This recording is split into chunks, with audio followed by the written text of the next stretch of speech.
Good. I'm recording. All right, here we go.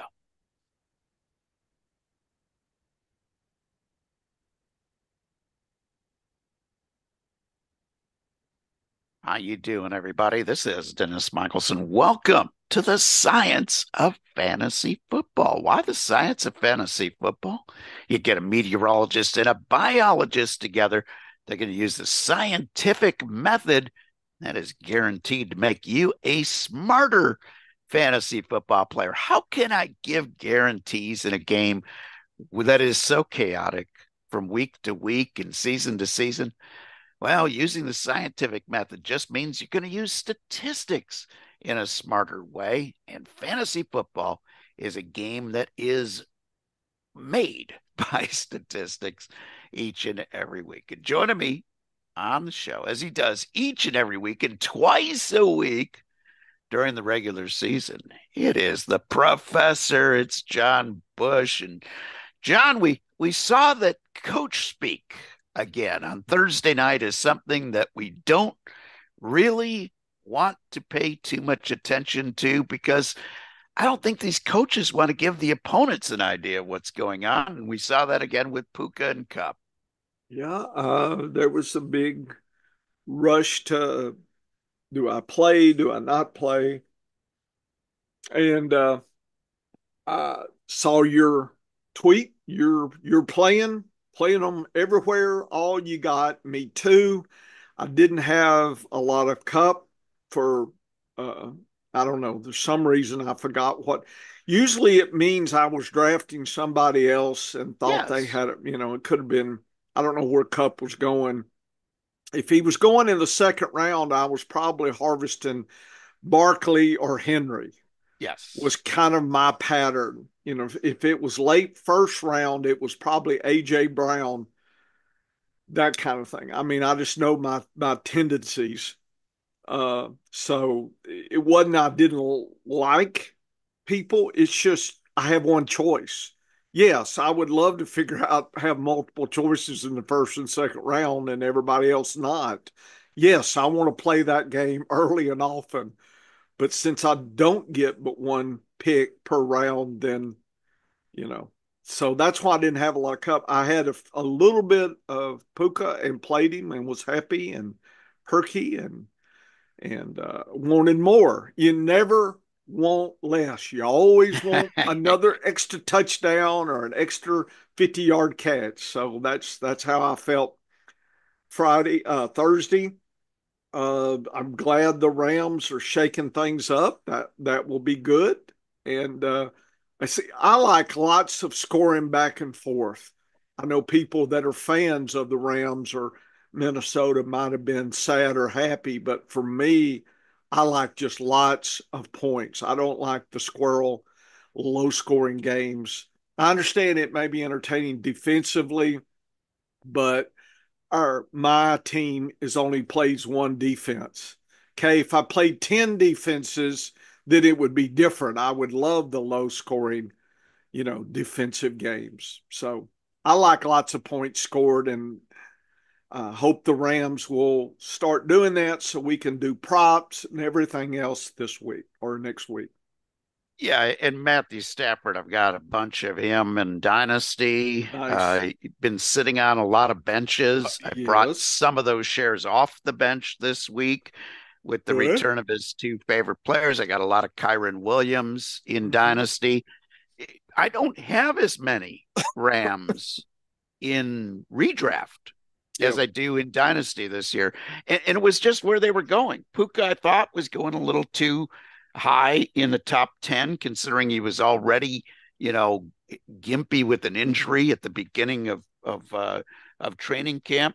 And Cup was going like 7 WR 17. And at that point, I was taking guys like Debo a little bit ahead of him. I was taking Pittman and DK Metcalf, Jalen Waddle, had a lot of digs. Been happy with all those picks as well. So it wasn't that I didn't like the player, it was that I saw some other opportunities. And the Rams' offensive line concerned me a little bit. There were changes. And when I look at changes, to a team, I get a little worried about that. And the year before, they had some issues towards the end of the season. So I always look at all of those factors and kind of say, I'm not going to have as many of these guys that I did last year when there were better values, quite frankly, and less uncertainty. But I gotta scold myself. The gripe today, the gripe this week is about myself because I did make a big mistake this week in What? that. Oh yeah, big What? mistake. It was a mistake based on process, Professor. And you know how I am a slave to doing things the same way, right? Right. You got to have a good process. I mean, you know it, Yep. carrying 40 plus redraft teams over at FPPC. Oh, there's a process. You have to have a process and you have to maintain that process. And So, there's a timing and an yes. intensity that each week assumes. And so you flow with that intensity and the timing. And I never assume that I've done the job right the first time. So, No. so what I do is early in the week, and that's usually Tuesday morning. Yep. I've got 50 teams that I manage on Sleeper, not all dynasty, Yep. but I've got 50 total teams on Sleeper. So I'll go through and I will set lineups for the next week. I'll set my tentative lineup, and Yeah. it's not, based on who's playing earlier or later. It's all hierarchy on who I think is the best. So when I look at that team again, I Mhm. don't really have to look at the starting running backs and wide receivers unless there's an injury because I put my priority guys on top, and then I only have to really look at the flex really closely. So what I usually will do, though, Professor, is because I won't do 50 teams all at once. So I'll start at the top. I'll start team one and go all the way down until I stop doing it. And then if I go back and I remember where I was, I continue from that point forward. But if I take, if it's like an hour or two before I go back to those teams, I start at the bottom the next time. Okay. So that way I meet in the middle. So Mhm. I know that the teams on the extremes, I've dealt with those teams. And then the Mhm. teams in the middle, I probably hit them along the way. So that's my strategy to make sure I've looked at the waivers, that And, I've and, looked at. and Dennis, let me tell you something I'm doing this year, and I'll let you get back. I changed my team's names with a hint like, Oh, is Kittle out? And then my team name. I like And it. so when I go through my list, I'll look, oh, is Kittle out? Oh, that means I've got some issues and I'm worried maybe I don't have a replacement if Kittle doesn't play. So I leave myself and with the FFPC, you just go to team settings real quickly, Yes. put a note, or maybe just put stop checking, and then you go and walk the dog and whatever. So that's another trick that I'm doing this year with 41 teams is changing temporarily team names. Okay, Perfect. that's a hint. Perfect. That is a great strategy and one that I think I'll start Yep, I employing knew you because would. You because needed it's it. it's another good piece of process. So I was sitting around Thursday evening and had dinner early. So changed up my strategy a little bit, my routine a little bit. And I had gone through all of the teams in the afternoon and I had moved Puka and Cup into the starting lineups on every team that I could find. Yep. Never got to the bottom teams because for the second time. And the reason was I needed to make a change on who was in, who was out. And I was waiting to see if a couple of players on rosters on Minnesota and the Vikings would end up being listed as out because then I could put them in the IR slots on these dynasty teams and not make a roster cut. The teams where I had an obvious guy to cut, I cut him. And I was like, I don't care. I've been wanting to cut this guy for a while from my roster, so I don't have to look at him and see that he's just clogging up a roster spot. So, and if he ends up doing something down the road, fine. I don't care.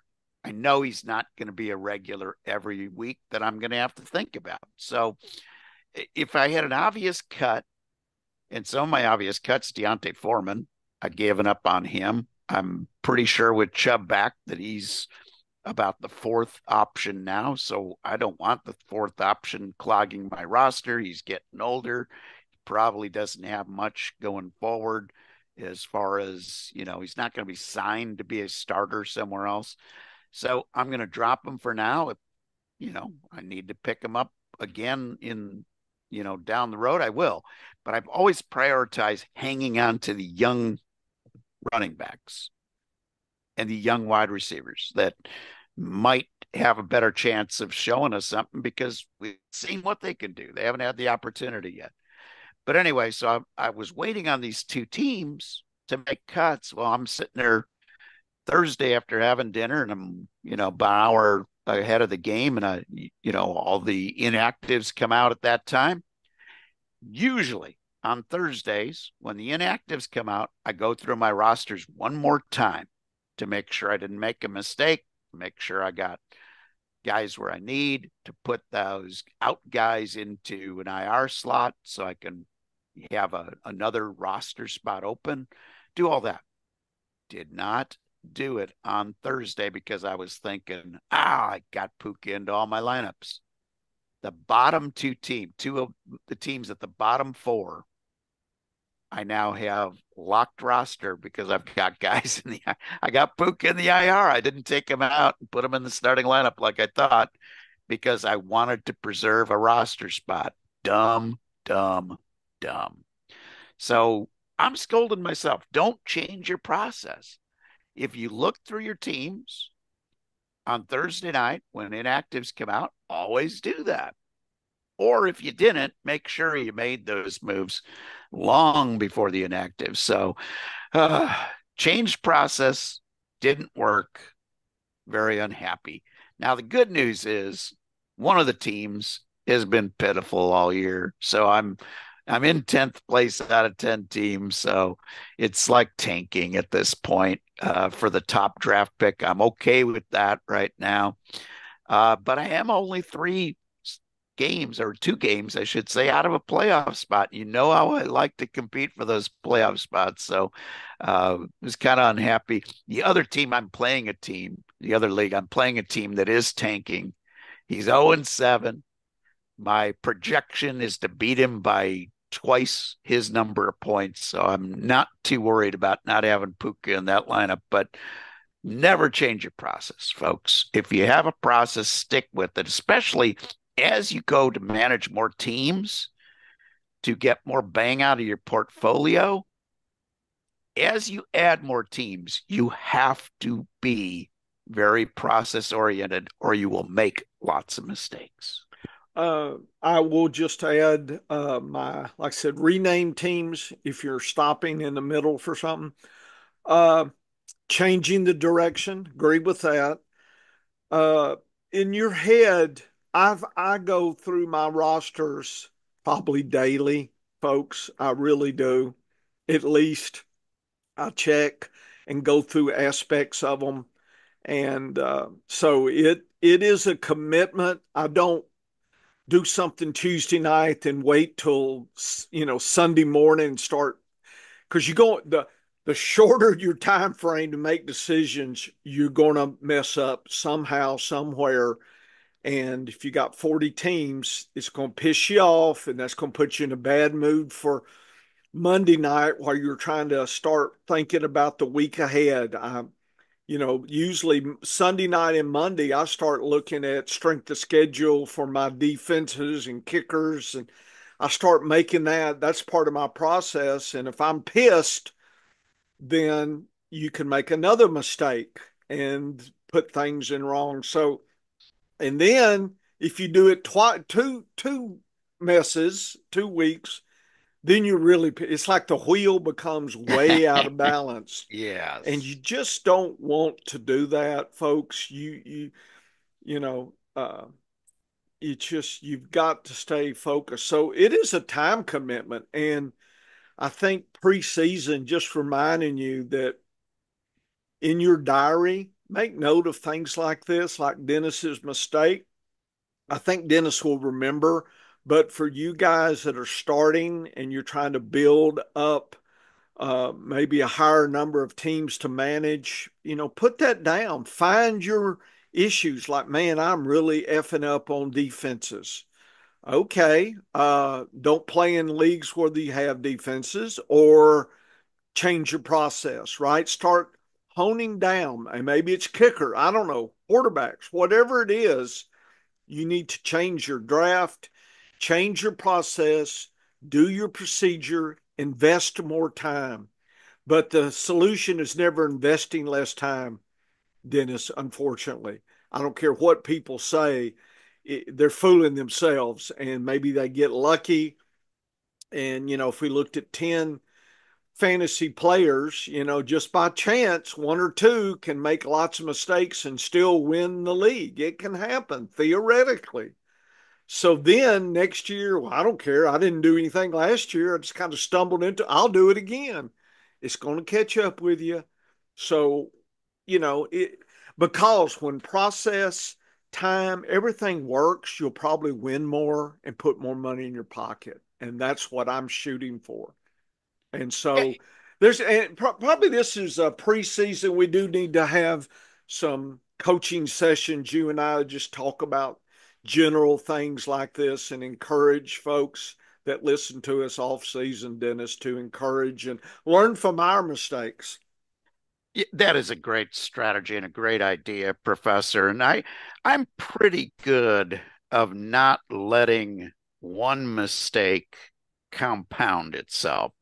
So, but I do sort of, I will scold myself because in my way of thinking, I kind of reminds me, don't do that again.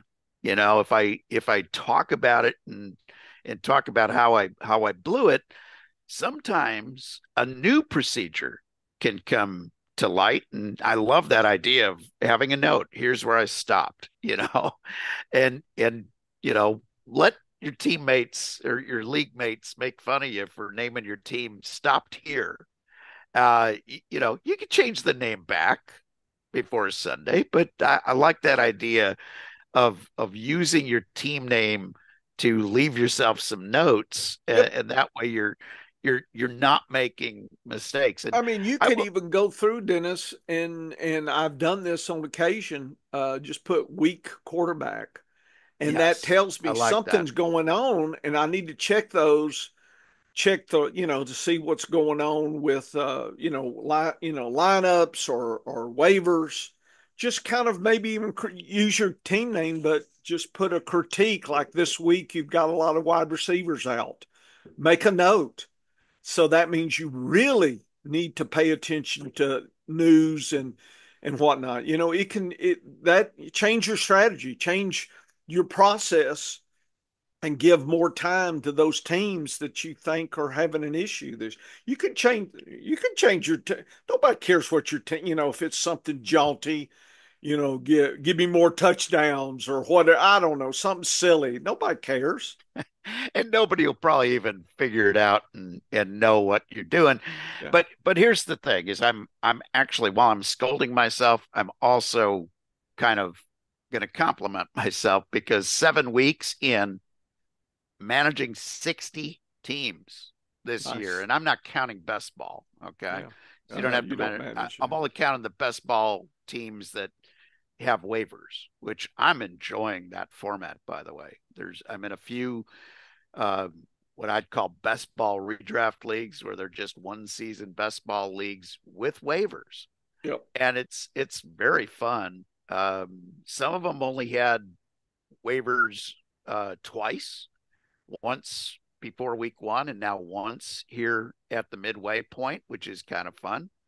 And it makes you strategize a little bit different. A couple of the new best ball teams or best ball dynasty teams, which I've told you I love that format, enjoying it quite a bit. Um, People ask, why do you play so many leagues? Because each league is a data point.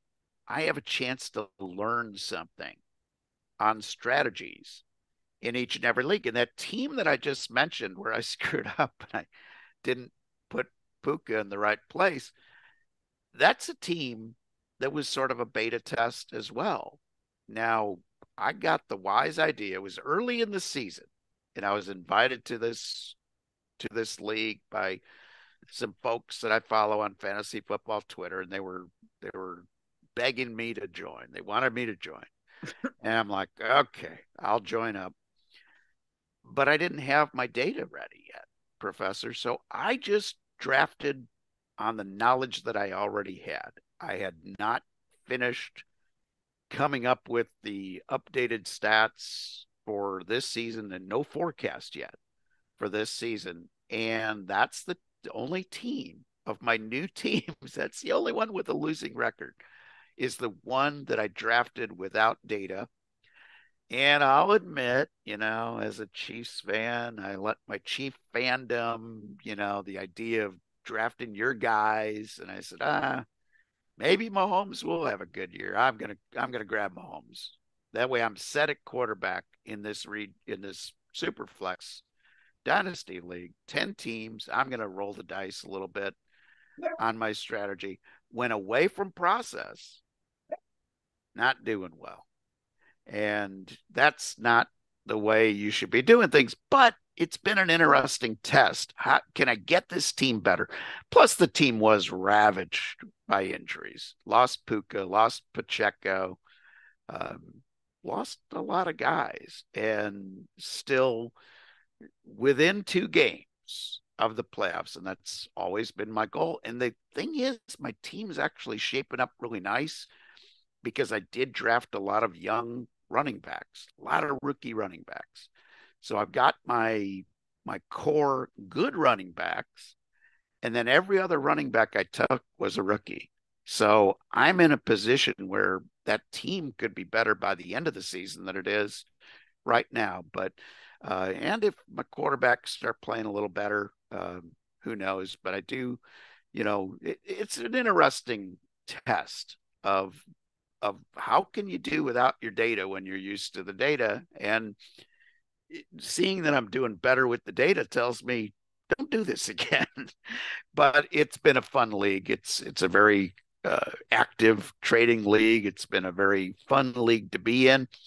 And while I'm 10th, I'm actually 6th in points scored. So but I'm leading the league in points against. So my defense has sucked. But all kidding aside, there, you don't have any control over how many points the opposition scores. But it was a good lesson to me, just like I hope it was a good lesson to everybody this week not to listen to coach speak too much. Now, the coach speak that people reacted to with Puka Nacua was he's going to be on a snap count. That ended up being true. He played 57% of the snaps last year. He played about 72%. So his snap count was 15% less plays. That's the coach told you the truth. But we know when Puka Nacua is on the field, Professor, your points per snap data in the past with Puka last year was incredible. The man is incredibly efficient and plays a lot of snaps usually. So we know that he was going to be, if he's going to be on the field, they're going to use him. There was no reason to hurry him back in this game and hurry Kupp, especially when they knew they had Kupp coming back. But what a great way to put both of them in. And I switched my pick from Wednesday when I said, boy, this is a close game. I don't know how it's going to go. In my contest that I'm in, I picked the Rams. I Nice. made that switch based again on your data, Professor. It was Well, looking at the the defense against efficiency position. caught that Minnesota has dropped in efficiency. Yep. recently, and that was that I'm still not sure. I'm just tracking that. I don't know quite the whole story. There's a lot more to that, but it is a sign, and we can, I'll have that hard copy of the latest efficiency numbers for us to look at as well, Dennis. Do we want to go to the games? You want to talk about my touch? Do we want to go through? I haven't posted on the site the snaps. I actually had time to do my snaps figures. So that's out there for touch or snaps, or we Let can go directly to the games and whatnot. let's jump into the touch data. And the reason is because I think Okay. there's a lot of folks that are going to be looking for replacement players with so many injuries. And sometimes Okay. that touch data gives you a hint who that next man up is. Okay. Let me so I got snaps. Let's see. Touch report. Okay.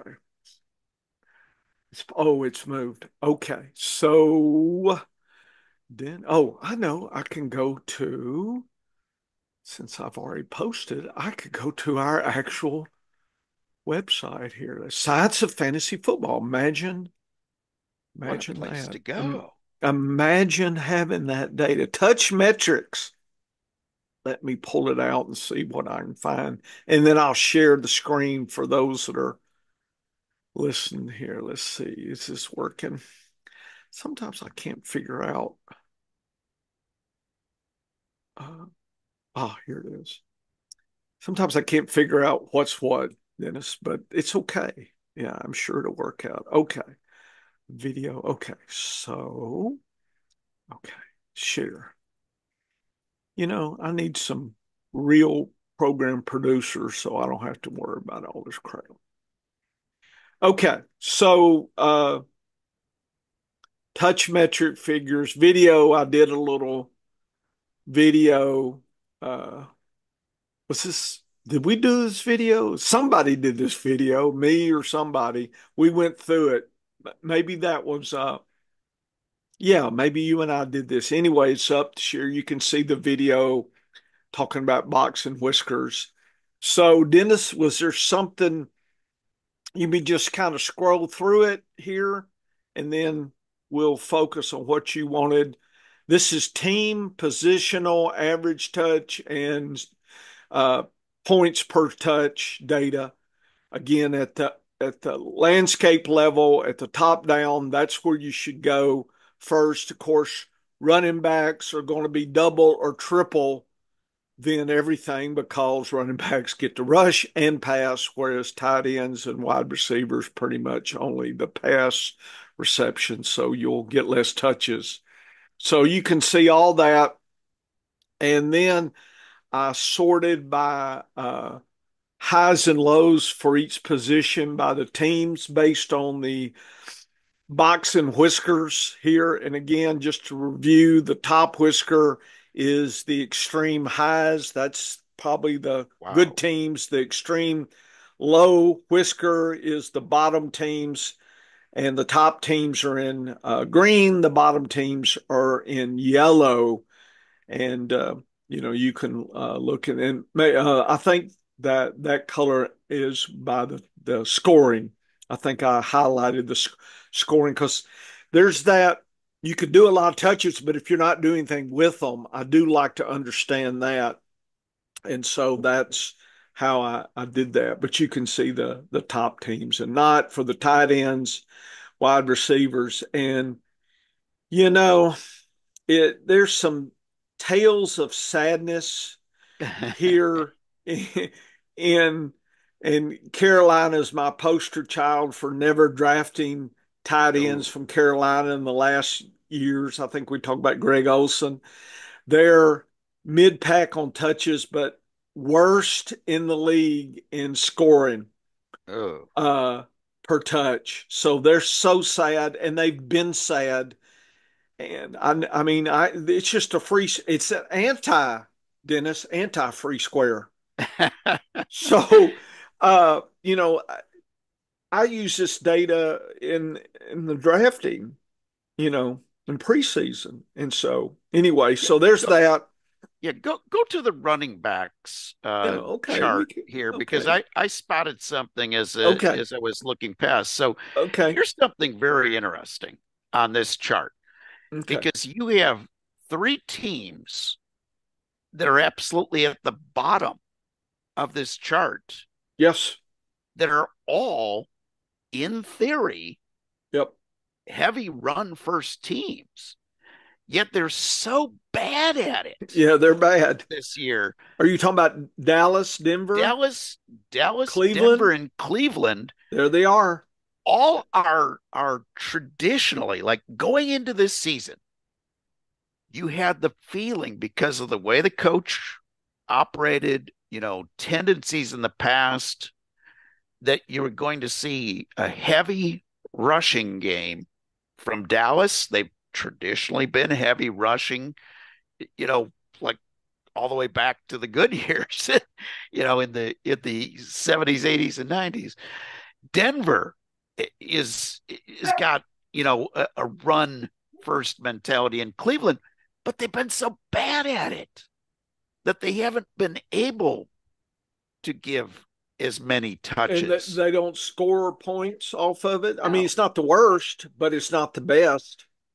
and then contrast that with Buffalo, Worst who's down in there. touches, but boy, are they super. James Cook is doing it in spite of the coaches not feeding him what he needs to be fed. He is Yeah, underfed, Dennis.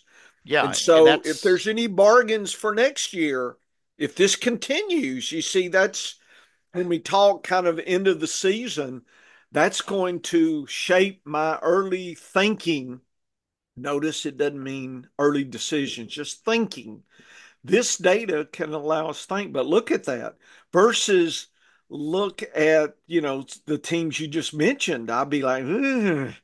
And look at the Giants, boy, so sad there to see low scoring and low touches. But Buffalo stands out. Something, it's like, don't the coaches realize they should feed him more? Is it the quarterback? Allen likes to, you know, I don't know what something's not gelling in Buffalo this year, in my yeah, opinion. yeah, and I guarantee if you looked at this data for last year, you see a similar pattern from this team. And maybe it is because they run so much of the offense through Josh Allen, but they do have these little things you look at. And the other team that I noticed that you got highlighted, it features one of my favorite running backs to draft because he was such a value this year, and that's Brian Robinson with Washington. Washington They're is nicely scoring, nice in the top yeah, top six. Yes, in fact, he's one third best team. and That's in this amazing. We did in this well on that. That's a yeah, win right there, at least yeah. early season. It's been fantastic, and you look at the guys that I was, that our data, our six consensus pieces of data, weekly Oh, we were values, on him. we're high on. We're real high on Jamar Gibbs. We're real high Yep. on Derrick Henry. Uh, Oh yeah. Top of the list. We're very Yes. high on Cincinnati or on Houston with Mixon, but you see how early in the season missing so many games has really hurt them. If you look at only the Mixon games, I guarantee that Yeah, yeah, scoring but is up. again, Dennis, this is a broad across. It's like I take the cake and slice it in two. That's how broad it is. No, and I People need love to that. understand data, what it means and what it doesn't mean. And I think it's kind of a segue to a gripe I always have is people will flip data up there, but they don't give the context. And I understand people just, give me this or that. Everybody wants a binary situation. Complex systems, Dennis, do not lead to binary decisions. It would be nice. Is the hurricane going to go this way or that way? Here's the cone of possibilities, folks. No, no, no. This way or that way. Yes or no. And that's just people want it easy because they want the fire and not the wood, Dennis. My students do that. Dr. Bush, just tell us what's going to be on the test. That's my favorite. You know, forget this other crap you're talking. What's going to be on the test? And I don't tell them that you could just tell they get sad and I mean, as a professor, just forget the crap. The funny stories, Bush. Give me what's going to be on the test. Well, hell, why even give you a test? Just everybody gets an A, and I'm gonna kick your ass out the door because I got fantasy to work on. Come on, don't get me but the, going, Dennis.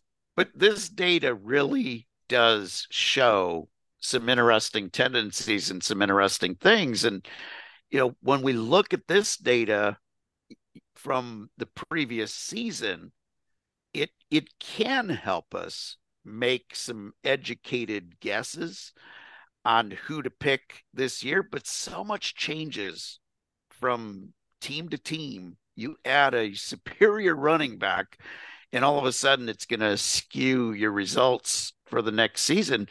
But if you can forecast those changes, you're in great shape. But look at the tight ends. This is another thing that I noticed as I was scrolling by. Look at the tight ends. The tight end teams that are highlighted were again some of my best value guys.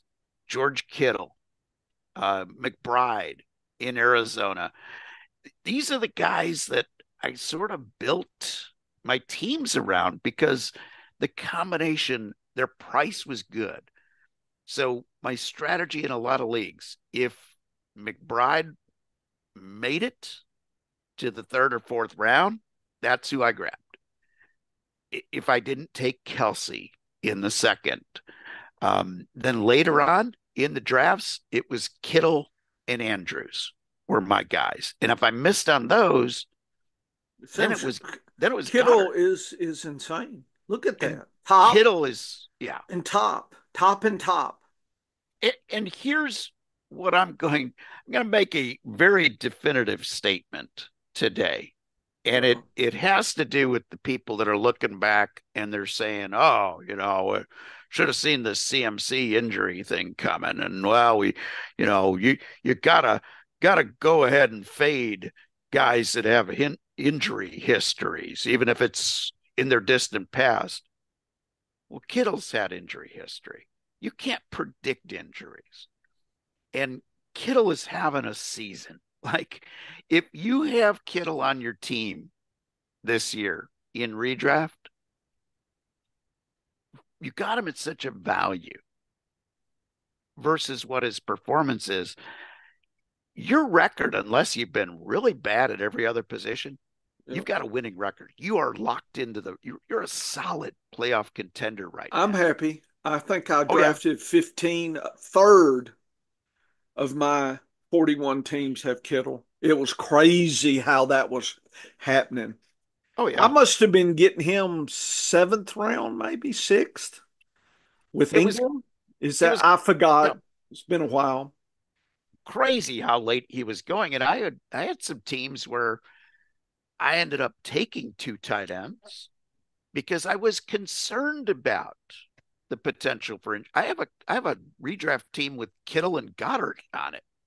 Yeah, I've been able to play Goddard, and this is a tight end premium over an FPPC, and I was able to play both guys every week yeah. until Goddard got hurt. The point is, find these values, and you're in really good shape when it comes to these players because don't worry about injuries. Like you can't predict injuries. It just doesn't happen. So, Yeah. you know, I'm sitting there looking at my percentages for let's look at tight ends here. And uh let's see. Kittle is my third, a fifth of my team, 10. Uh Double that is Hawkinson. Just been rubbing oh, my feelers waiting. waiting for that. And Just my top are Kelsey, Hawkinson, Kittle, and Ertz and Otten. And now Otten has been a Disley, I great pick. have, and then Ingram. So there's my top folks that I've drafted. And I'm just now I have picked up Otten, but Ertz I didn't. I mean, Ertz was my fail safe with Hawkinson. Yep. So I'm actually in a PPR premium, Dennis. If it on certain weeks, I'm going to be play them both Yes. under certain, in the flex with one and, the tight end the other. So I'm hoping Hawkinson becomes my new Kittle on those teams, and then Ertz flip in and out of the flex depending on injuries. And we got some 6 weeks buys coming, folks, and you're going to enjoy having somebody like Ertz in the tight end premium. So anyway, Oh, that was just we're gonna have to call you the tight end whisperer with picks like this. Ertz and Cotton have yeah. been unbelievably Yeah. fabulous picks. Yeah. Here y'all can see this. I don't care. Here it is. So I love FFPC because you can actually do a percentile player ownership, Love it. and this is classic. That means that's the redraft. I can do best ball. In fact, I do $5 playoff, what slim they call there it is. So I can click that, and I don't know if it. I see, I'm not There you sure go. if it did it. Yeah, Ertz number one, Dennis. 65%. Yeah, and Wow. then Hawkinson number two. Look at that. My Yep. best ball team should be soaring. And I did take Andrews, Goddard, Jawan Johnson, and Kelsey. So Kittle. I was finding in best ball in June, July that for whatever reason, what I was trying to do wasn't the same as what I ended up doing. But there you go. Ertz, Hawkinson, Andrews. But really, it's the Ertz and Hawkinson double. Dennis, almost every team has one, has the other. And here's a great illustration of the difference of strategies. In redraft, I'm heavier with my elite tight ends than I am in best ball. Best ball, I'll take my chance on, and I'll take three on every team, Yep. and I will take and grab guys that will have a chance to be really really good for a number of weeks. Yeah, that's the difference in strategy, and I love Ertz was a guy that I had a lot But of Dennis, this year as well. I've been preaching him two Oh years, yeah. and Yep. part of it was that Washington loves to use their tight ends. So the team landscape usage told me that, okay, that it was a good possibility, right? And the value, so you have nice possibility with cheap. So when those come together, how could you not? Otten's another one that was cheap and there was a usage issue. Believe it or not, Baker loves to fire out, and with it was Godwin, Evans, Otten. That was just kind of one, two, three. And a tight end premium, if he's getting enough volume, that can make up for being the third target. Now, with Godwin gone, I'm hoping that he will ascend to maybe the second target on some weeks. He'd be a good flex possibility if I have him and Hawkinson, for instance, or Kittle. That's what I'm hoping on that. Very interesting indeed. And again, this data looking at from a team landscape, you can figure out a lot of these things Yep. preseason. Well, here we are, Professor, week Is eight, it the time? start of the second half Yeah. of the regular season of fantasy football, and all of your teams should be doing well at this point. But if uh, they're not, if you've yeah. got a few So, laggers, it's still time to turn it around. But we yeah. love to look Yeah. at At the the power Squirrel and ranking. Husky games. But before we do that, Professor, your power rankings Yeah. have really really been strong this year. I won some bucks last week. I did a four-team parlay, uh, and so I took some of the top situations, and it's look, these are not secrets, Dennis. Vegas knows, but if you do enough parlays, you can get enough. I think I got 5-1 on my money or 4-1. I'll take that. And I actually cashed out because I was getting scared.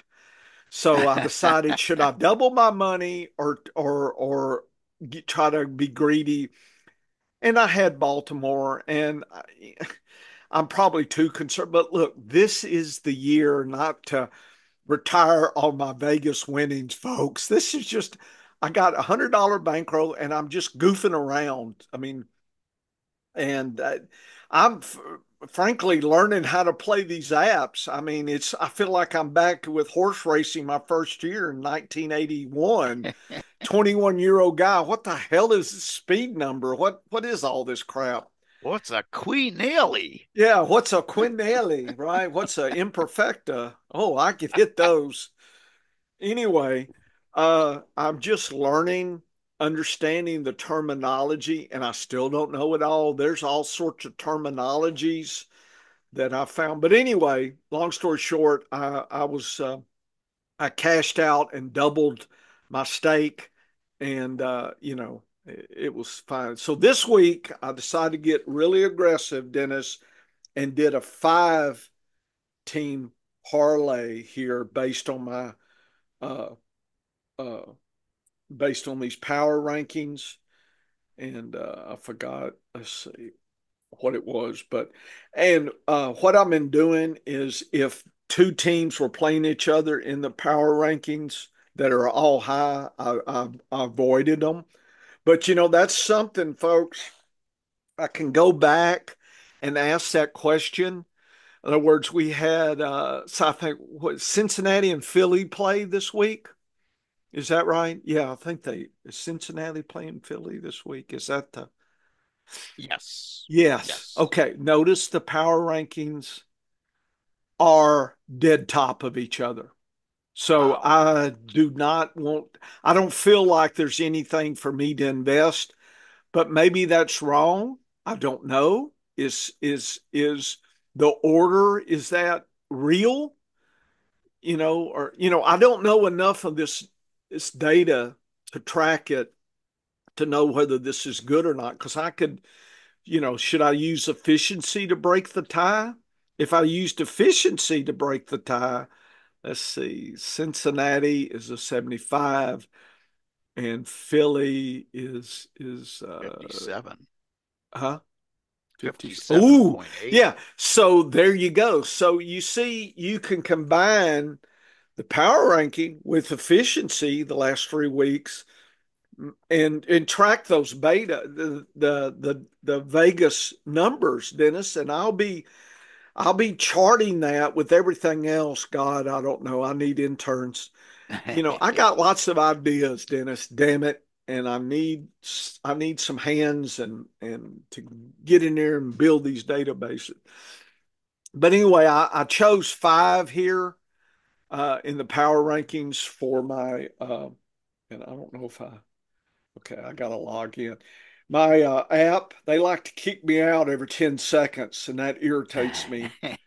Oakland. I support my local casino horse track. What they call it, racinos. Is that what they call them? Racinos. Oh, yeah. Yeah. So Oakland, my favorite racetrack, uh, has sports books over there, and it's really neat to go there. But anyway, Dennis, word about Atlanta because they blew up on me last week, and they were my top figure, and because they got so many players, they got Pitts should be better than he is. Drake, Mooney, Bijan, Algier.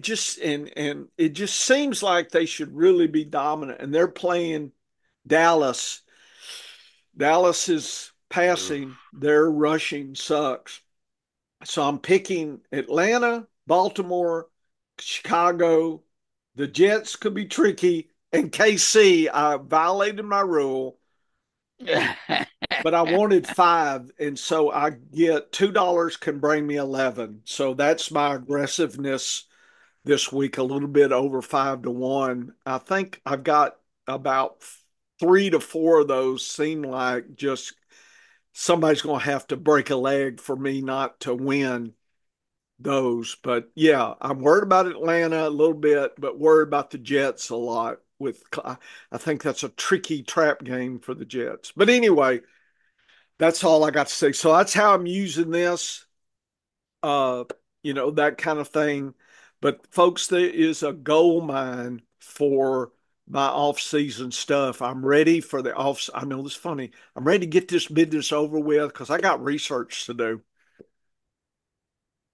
We do have a ton of research projects that we already Oh, have yeah. on the books for the off season, and we know that we'll add another 10 of them about every week. The rest of Yeah, the I know. season is how it goes. But I'm a big fan of these power rankings and the efficiency data. I use it as just one more tool in the cupboard to bring out when I'm uncertain about teams. And this year, folks, and I've been kind of keeping track of it the last few weeks, there's about 3 or 4 games every week that I have changed my pick based on the professor's data, the DAPS, and going deeper into the data than just the surface knowledge I have of professional football. And I'm hitting at about a 70 to 80% clip when I change my mind based on this data. So I've been very efficient at that and winning more than I'm losing. Now, the thing is, I do need to factor that in of where I'm missing and to see if there's some data that I'm not injecting enough of. But that'll be the postseason analysis for both of us going forward. But Yes. we love to look at the Squirrel and the Husky games. What's a squirrel game? I know if you're new to listening to this Pittsburgh and the podcast, Giants, Dennis, are yeah. the squirrely. I mean, that is the mutated squirrel, right? The paws hanging on. There's no fur. Their teeth are overgrown. Their eyes are red. They probably got, rabies or freaking something. That's how squirrely they are. It's something you don't want your dog to chase. It's like a haunted squirrel or something. And 36 points, Dennis. Look, everybody else is 41 or better. I mean, Vegas just thinks this is going to be a suck fest, especially for the New York Giants. They're going to get spanked early and often by Pittsburgh and Russell Wilson. It's like Back to the Future. Look at all these names, Dennis. Wilson, Cousins, Stafford had a good game. It's like all these old geezers, they keep pulling out of the woodwork here, and it's like they just won't say no. They keep popping up like those whack-a-moles, and here they are again. And Darnold, look, he was out, now he's in. It's crazy. And and Pittsburgh this versus the Giants is the squirreliest. Do we want to talk about yeah, that? let's look at that game because it's also had a very interesting movement on the line in this game as well. Minus From the five, and yeah, from the start of the week, yeah. when the first spread came out on this, it was only 4.5. So it's adjusted to 5. It has now moved to 6 this morning. Mm, The interesting place is on the over under. That opened at 41 and a half, ooh. professor, and dropped all the way to 36 and a half. That's to me, that's a huge move. 5 points is a huge move when you look at beginning of the week to the end of the week. And boy, looking at the data on this game, Mm-hmm, maybe 36 and a half ain't low enough. And mm-hmm. that's got me a little bit concerned. Yeah, so Pittsburgh has opportunities for rushing more than, usual. Have a okay quarterback, but look at the wide receivers and tight ends this week is tough, but you should play the Pittsburgh defense. That's a good streaming option this week. So Again, I don't have enough data to tell you when the quarterback has kind of an uptick and the wide receiver and the tight end down to. I'm not sure what that means. I haven't tracked that data enough to know how to handle that, but that just gives me super caution about any of the Pittsburgh tight ends or wide receivers. The running backs, I didn't draft a lot of because I wasn't sure, still not sure who's going to be dominant at the end of the season. And Pittsburgh is at home. They love to be at home. They're 22% more efficient at home, Dennis, and they love to pass at home. They don't like to rush. So it's exactly opposite. The New York Giants are giving them the exact opposite of their trends. Pittsburgh is improving the last few weeks. I do have that down at the bottom of my home away splits, but 20% less rushing at home and 20% higher passing. So Ooh, completely different skew there. Giants away, they actually kind of like away, 15% better. It's not quite in the lower whisker, Dennis, to something, but it is skewing that way. Uh, Efficiencies is very low compared to Pittsburgh. One of the better efficiencies in the last 3 weeks. Giants, one of the worst. Away, they like to rush. They hate to pass. And that's probably good because Pittsburgh's tough on the wide receiver. Theo John, I've been getting rid of him because he just been so spiky. And if you're desperate for a streamer, this DAP might give you an option to play him this week. But it looks like that's about it, Dennis. You don't want to play the kicker or the defense here. wow. That is that is a that just seems like it should be a rout for Pittsburgh. And that's what the betting public is saying. 98%. I don't know if I've seen 98% all on the same money line side of things all year this year, but there's 98% of the money going on Pittsburgh, 64% are laying the 6 points. Here's the interesting thing: 90% are taking the over. They're saying that's too small. I like the under on this game, and I will spot the points with Pittsburgh. But boy, this is a game where you do not want to be loading up on players from either of these teams in your lineups. Yeah, if Neighbors is healthy, you're probably having to play him. Yes, if Pickens is healthy, you're probably playing him. Najee Harris is on a nice little roll, so you're probably playing him, and you're probably playing Russ because he had a super game his first game out. But boy, other than that, I'm having a hard time finding players to start on the Giants. I don't want the running backs this week. Pittsburgh has been very, very tough. All right, that's the squirreliest of the squirrel games. You Do we want to have do another another one game? or you Let's look at another squirrel game. And hey, let's look at the less squirrely, but still in the squirrel category. And folks, that just means low scoring games. Those are those annoying games that nobody likes. Well, one of them I'll like this week because it's Kansas City going against I knew we would get to Kansas Las City. Vegas. And this used to be the big rivalry, Professor. These were the Yeah. two games every year, and usually it was three games every year with one in the playoffs way back when. Yeah. These were the games that you lived for as a Kansas City Chief or at that time Oakland Raider fan Yeah. because they were both good Yeah. and it was going to be a great game. Now This it's year, sad. this year one of them ain't so great.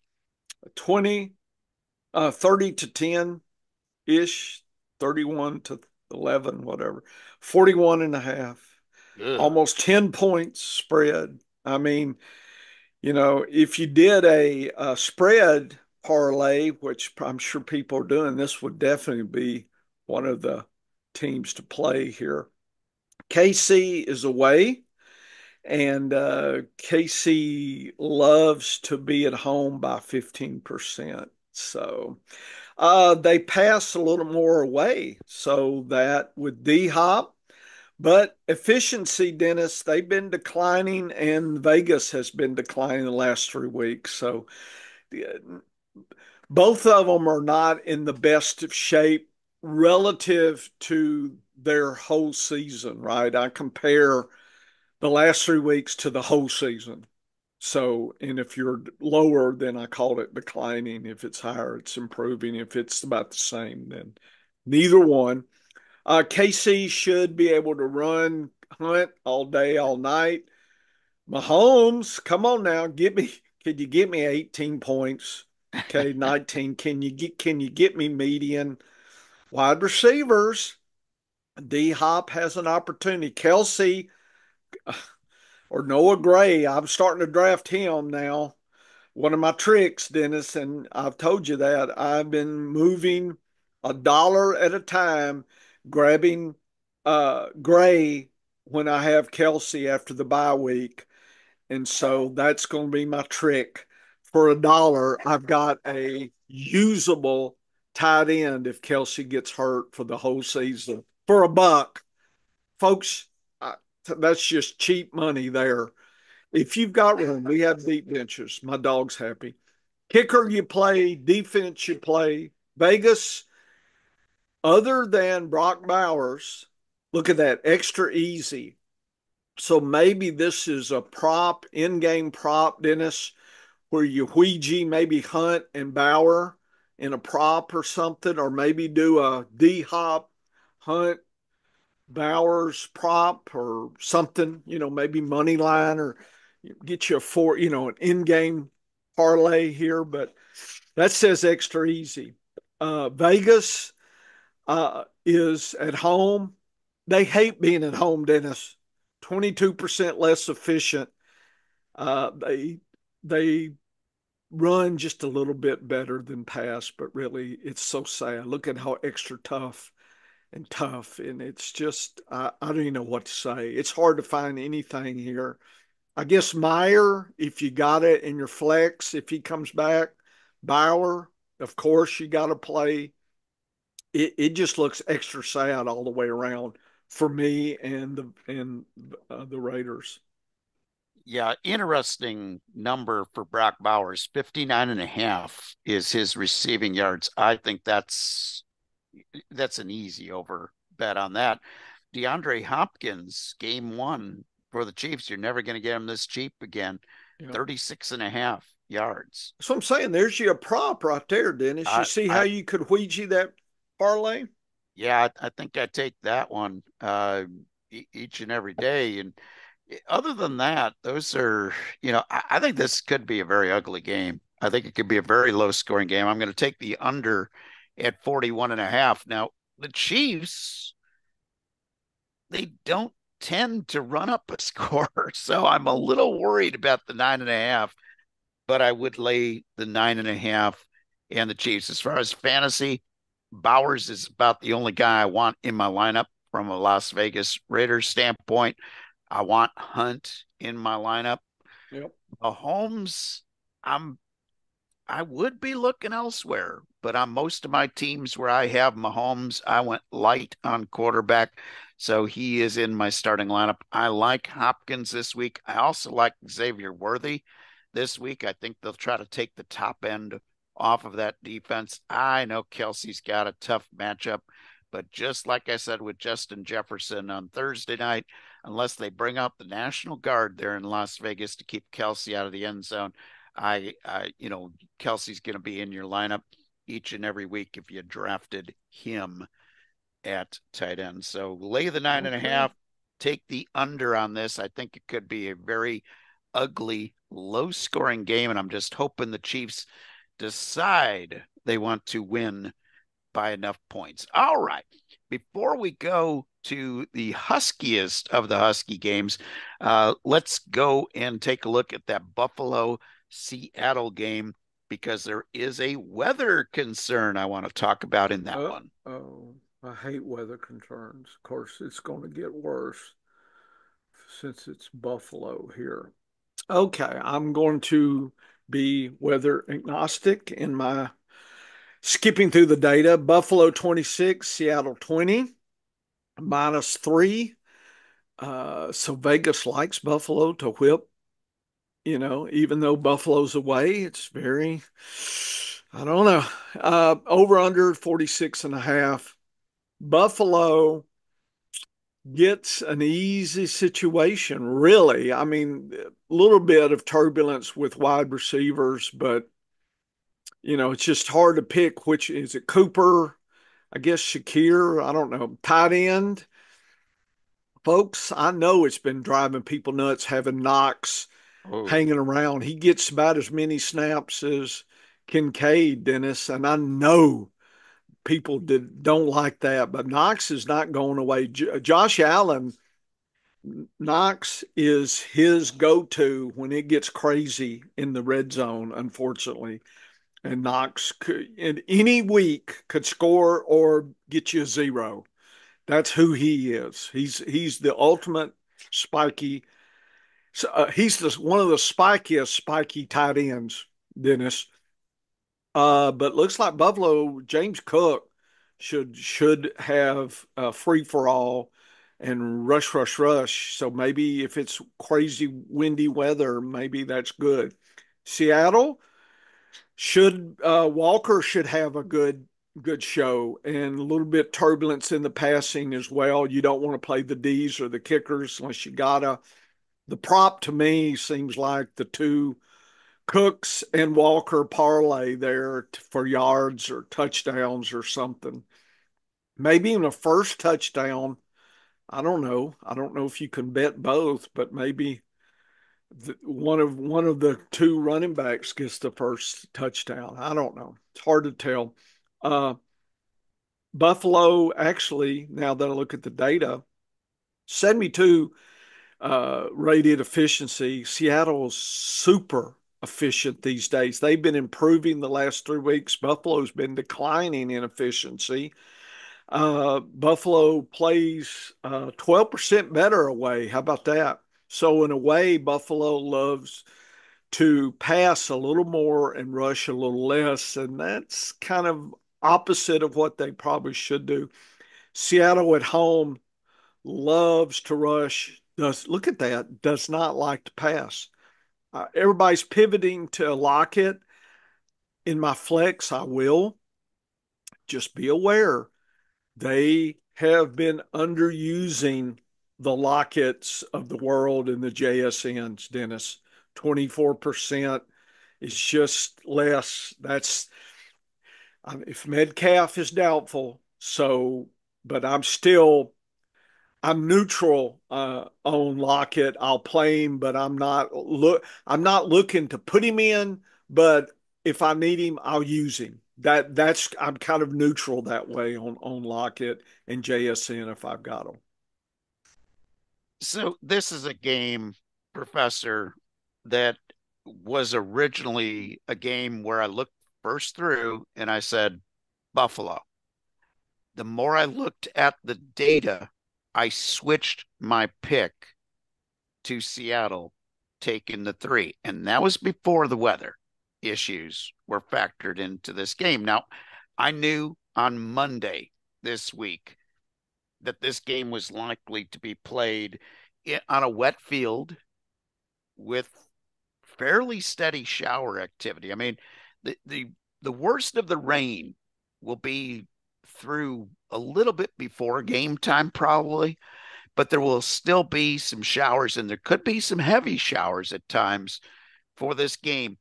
Wind wise, it's just on that edge. I'm looking at sustained winds about 15 miles an hour, but I think there could be some stronger gusts as some of these bands of rain move through.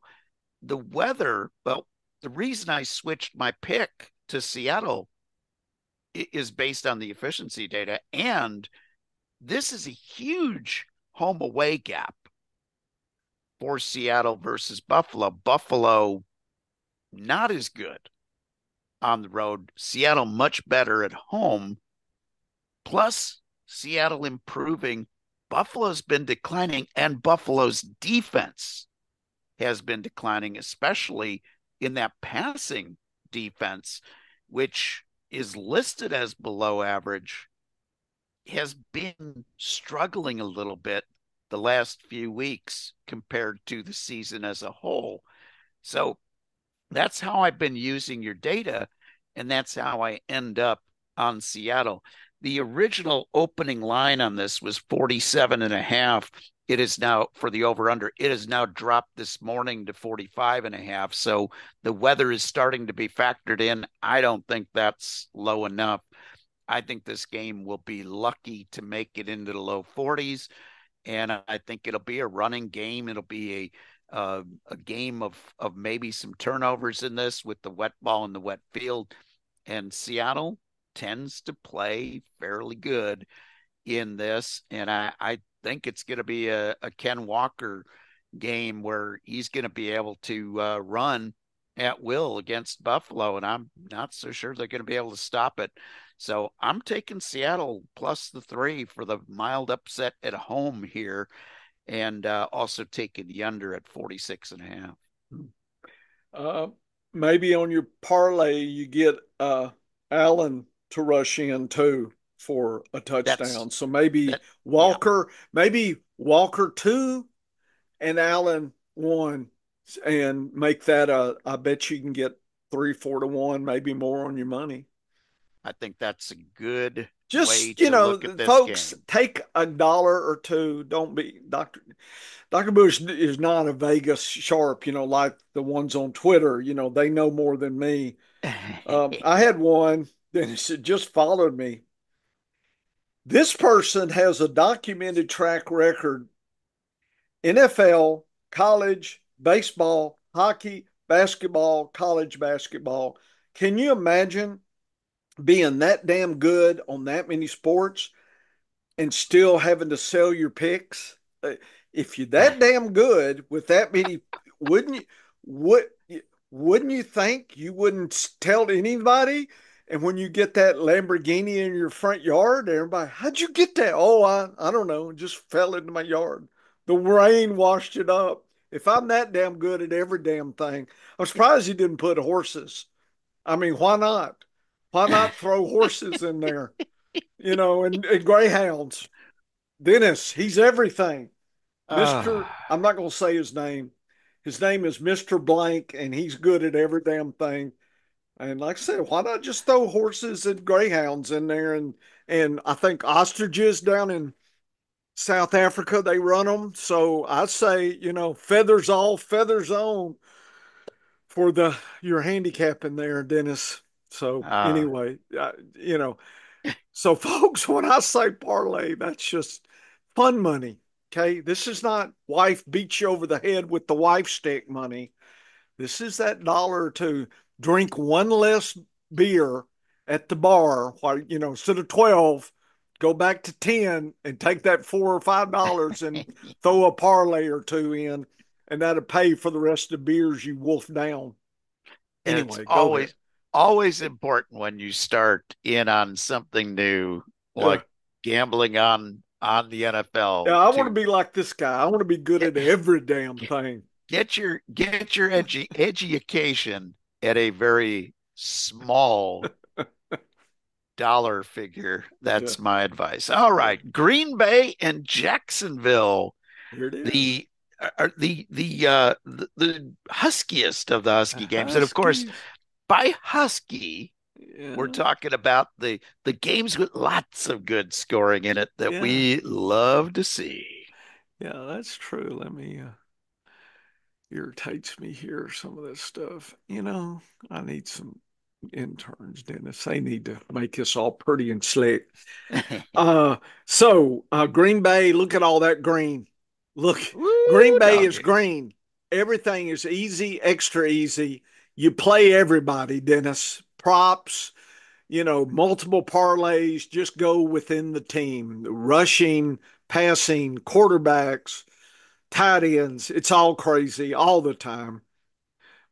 Jacksonville, Ingram, if you're healthy, this should be your thing. So if I'm doing about a 5 in-game parlay, you want to throw Ingram in for activity. You don't want to play your kicker though. I don't know why, but I'm not scared of anybody playing anything.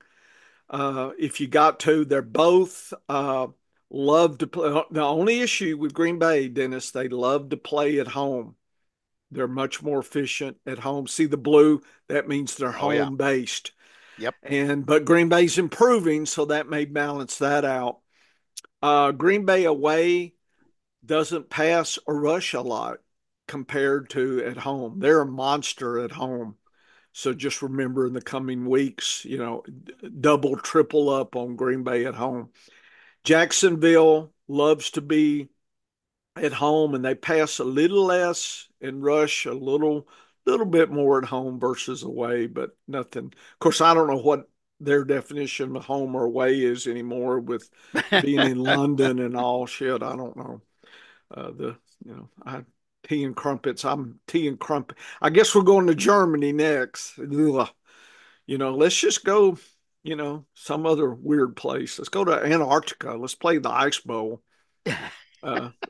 Slide the penguins across the goal line or something. It's crazy shit. I think you Anyway, get the idea, folks, that the professor doesn't like these I don't like international all that games. fancy international stuff. I just think it messes with the rhythms and I don't know, it just invites some of these players to go party a little too much. I mean, people complain that's why Kelsey's bad this year. A uh, uh, certain girlfriend is taking his eyes off the prize here and whatnot. So they talked about that. Anyway, Dennis, it looks like play them early and often here. Yeah, and here's a game where until I saw the home away split for Green Bay, now it makes sense why this game is only a -4. Yep. But because I would think that if I look at the defenses and especially how weak Jacksonville has been, because they've been awful this year, and what Jacksonville has been awful at, Green Bay has been really good at. And that is, Jacksonville can't tackle anybody in the open field. So they've been giving up a lot of yards after the catch, and that's a Green Bay staple. So I look at this game as being a high scoring game for Green Bay, but Green Bay's defense lapses at times and has given up some points. I agree. Ingram's going to have a feast. Tank Bigsby's going to do okay. And even the Jacksonville, I don't have a problem with if you got to play Trevor Lawrence and you got to play Brian Thomas Jr. has been fabulous. I'm okay with that as well. But Green Bay, play every single person you've got. I've got a best ball team where I just picked up Watson ahead of this game with one of the guys. This is one of the best ball teams where I can use waivers. And I picked up Watson to go with Reed and Dobbs and Jordan Love, and I have Kraft on that team. So I've got every single weapon just about the Green Bay has, except for Dontavian Wicks. And so he'll probably be the guy to go off for 3 touchdowns this week. But no, Green Bay, line them up early and often, take the 4, and I think this game is going to be well over 50. I wouldn't be surprised to see this game closer to 60 on the over-under. Not expecting bad weather for Jacksonville from a Jacksonville standpoint. There could be a shower, but not likely to happen at game time. And I'm looking for this to be kind of a warm day down there in the mid 80s and a lot of passing, a lot of offense. So play your Packers, play your Jaguars, and take that over on the 50. So head on over to the scienceoffantasyfootball.com, folks, and you can check out all this data from the professor. It will improve your handicapping against the spread. It'll also make you a better fantasy football player. So much data over there. You can check out my articles. I've got some having fun with this consensus data of mine that is showing the best players in fantasy football right now and in Yep. the near future. And it'll be interesting to track how much the Miami players, the wide receivers and running backs, all improve with Tua coming back this week. So that should be fun as well. And then head on back here next Wednesday for another edition of the Science of Fantasy Football. Get to work, folks. Okay, after the show, Dennis, I think we're going to record the different secret stuff for our Ooh, I like it. friends. So I I'll like it. show you another data research project for the off season, but I actually going to take us through the box and whisker, the ANOVA, the Tukey analysis, and we're going to look, and it's going to present another area of investigation off season there. But anyway, good luck, folks.